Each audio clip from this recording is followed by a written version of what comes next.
हमारा लेक्चर जो है ये इंतहाई इंटरेस्टिंग है, ख़ास तौर पे लिटरेचर के स्टूडेंट्स के लिए और जो सेकेंड ईयर के स्टूडेंट्स हैं उनके लिए बहुत इंटरेस्टिंग है। अक्सर लोगों को मैंने सुना है वो कहते हैं मिस्टर चिप्स बड़ा बोरिंग है, सीनियर्स पहले ही जूनियर्स को डरा देते हैं। ऐसा बिल्कुल नहीं है। ये मॉडर्न नावल है और ये इसमें एक टीचर की लाइफ के बारे में बताया गया है।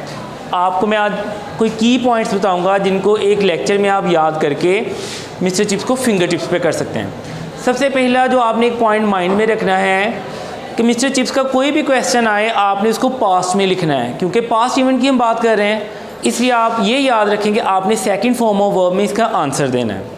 इसका आपको क्वेश्चन में भी हिंट ये मिलेगा, क्वेश्चन हमेशा डिड में होगा।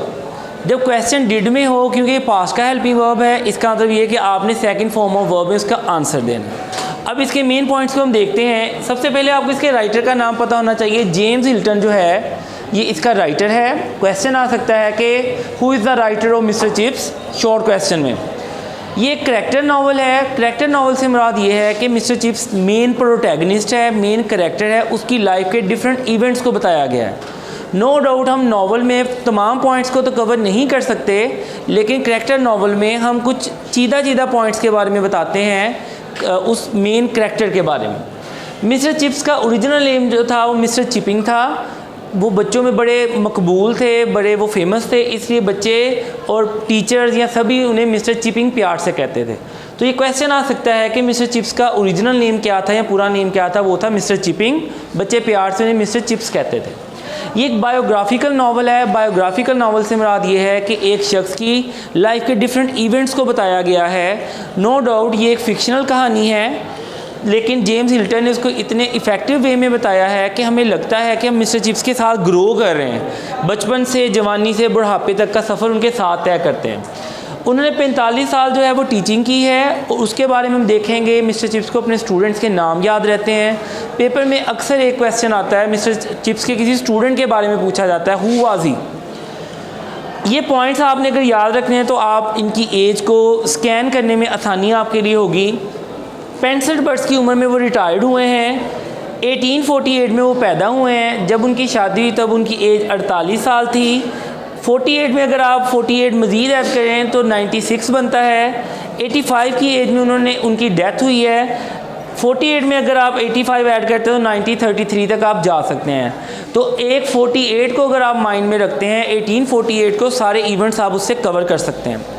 फिर अगली बात ये कि शादी के ठीक 2 साल बाद उनकी वाइफ की डेथ हो गई और साथ न्यू बॉर्न जो चाइल्ड था उसकी भी डेथ हो गई। तो इसमें आप 2 साल मज़ीद ऐड कर लें तो 1898 की बात होगी। अगर डेट की बात करते हैं तो 1 अप्रैल था। उसके बारे में मज़ीद मैं आगे जाके आपको बताऊँगा। शादी के वक्त मिस्टर चिप्स की एज जो थी वो 48 थी, जबकि कैथरीन की जो एज थी वो उस वक्त 25 थी। She was almost his daughters as. तो दोनों में एक जनरेशन गैप हमें नज़र आएगा। इस नावल का जो सबसे ख़ास इवेंट ये है जब मिस्टर चिप्स की कैथरीन के साथ मुलाकात होगी। मिस्टर चिप्स जो है वो मॉडर्न ख़वातीन को पसंद नहीं करते, लेकिन कैथरीन की वो हॉस्पिटैलिटी से इतने इंस्पायर्ड होंगे कि दोनों के अंदर एसोसिएशन डेवलप हो जाएगी और वो जनरेशन गैप ख़त्म हो जाएगा। तो हम देखेंगे दोनों की थिंकिंग में डिफरेंस होगा, वो आगे जाके बताऊँगा। फ़िलहाल मैं स्टेप वाइज आपको बता रहा हूँ। तो शादी के वक्त कैथरीन की एज जो थी वो 25 थी। जब उसकी डेथ हुई तो 25 में 2 ईयर्स ऐड कर लें तो ऑब्वियसली आपको पता है 27 आ जाए। एक इम्पॉर्टेंट पॉइंट है जो कन्फ्यूजिंग भी है, बच्चे इसमें कन्फ्यूज़ दिखाई देते हैं। मिस्टर चिप्स 2 दफ़ा ब्रुकफील्ड में शिफ्ट होगा। जब वो रिटायर्ड हो जाएगा तो मिसिस विकेट के घर शिफ्ट होगा, लेकिन जब उसकी वाइफ की डेथ होगी तो बैचलर्स क्वार्टर में शिफ्ट होगा। अक्सर बच्चे जो हैं जो नावल को अच्छे से स्टडी नहीं करते वो मिसिस विकेट को मिस्टर चिप्स की वाइफ कहते हैं। ऐसा नहीं है, वो उसकी लैंड लेडी है, उसके घर में उसने रेंट पे रहना है। उसकी वाइफ का नेम है कैथरीन ब्रिजेस। तो रिटायरमेंट के बाद मिस्टर चिप्स ने मिसिस विकेट के घर शिफ्ट होना है, लेकिन जब उसकी वाइफ की डेथ होगी तब वो बैचलर्स क्वार्टर में शिफ्ट होंगे। ये इंपॉर्टेंट क्वेश्चन है। मिस्टर चिप्स के अंदर वीकनेसेस क्या थी? वो बच्चों के अंदर मकबूल भी बड़े थे, लेकिन मिस्टर चिप्स की पर्सनैलिटी में कुछ ड्रास थे। ये राइटर का कमाल है कि उसने एक ऐसे करैक्टर को हमारे सामने लाए हैं कि जिसके अंदर वीकनेसेस हैं। पास में होता था हीरो को बड़ा माइटी दिखाया जाता था, वो परफेक्ट होता था, उसमें कोई गलती नहीं होती थी, लेकिन जेम्स हिल्टन ने इसको चेंज किया है। ये मॉडर्न नॉवल का खासा है, ये मॉडर्न लिटरेचर का खासा है कि हीरो के अंदर वीकनेसेस भी होती हैं। हम उसको देखते हैं, वो गॉड लाइक नहीं होता, वो कोई किंग या क्वीन नहीं होता, लेकिन वो हमारे जैसा कोई होता है, उसके अंदर वीकनेसेस भी हो सकती हैं। मिस्टर चिप्स की वीकनेसेस क्या है? उसकी डिग्री एवरेज थी, वो कोई बहुत शाइनिंग स्टूडेंट नहीं थे, उनकी डिग्री मीडियोकर थी या एवरेज थी। एज अ टीचर अगर बात करते हैं तो उनका क्लास में डिसिप्लिन पुअर था, बच्चे कंट्रोल उनसे नहीं होते थे, उनकी पुअर प्रोनंसिएशन थी, वो लैटिन के टीचर थे, लेकिन उनका तलफ़्फ़ुज़ जो था वो फॉल्टी था।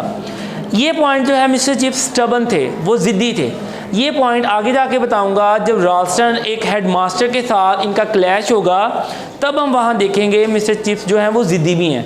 ज़ाहिर है जो शख्स ज़िद्दी होता है वो ग्रो नहीं कर पाता और वो प्रोफेशनल भी ग्रोथ नहीं होती। इस पॉइंट को मैं मज़ीद आगे जाके आपको बताऊँगा। अब अगर इसी वीकनेस को आगे लेके चलते हैं, मिस्टर चिप्स जो थे ये एवरेज स्टूडेंट थे, कैम्ब्रिज यूनिवर्सिटी से उनकी ग्रेजुएशन थी। मिस्टर चिप्स ने 2 स्कूलों में पढ़ाया है। सबसे ज़्यादा कहानी जो हमारी घूमेगी वो ब्रुकफील्ड के गिर्द होगी, लेकिन ये पॉइंट यहाँ बताना ज़रूरी है। 1 साल उन्होंने मेलबरी में पढ़ाया है, उनको पुअर डिसिप्लिन की वजह से वहाँ से एक्सपेल किया गया था। एक्सपेल से मुराद ये है कि उनको निकाला गया था।